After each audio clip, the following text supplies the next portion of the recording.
வணக்கம் நண்பர்களே.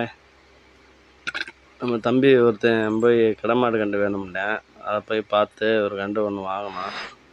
நல்ல கண்டு தான், விலை தான் கொஞ்சம் கூட இருந்தாலும் பரவாயில்லன்னு வாங்கிட்டு வந்தான். இப்போ வீட்டில் கட்டி போட்டு வளர்த்துக்கிட்டு இருக்கான். அந்த ஊட வருது பாருங்க, அந்த கண்டு தான் அந்த கண்டு.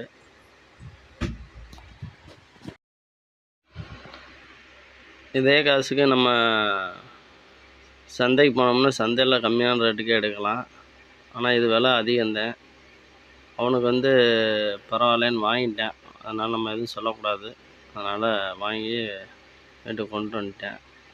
இருந்தாலும் அவங்களும் கிடமாட்டுகளையும் ரொம்ப கஷ்டப்பட்டு தான் வளர்க்குறாங்க. அவங்களும் இதை குறைச்சி கொடுத்தாங்கனாலும் அது அவங்களுக்கு லாபம் கிடையாது. ஓகே, நன்றி. நம்ம சேனலை ஒரு சப்ஸ்கிரைப் பண்ணிடுங்க, ஒரு லைக் பண்ணுங்கள். நம்ம வீடியோவை புதுசாக பார்க்குறவங்க சப்ஸ்கிரைப் பண்ணிடுங்க.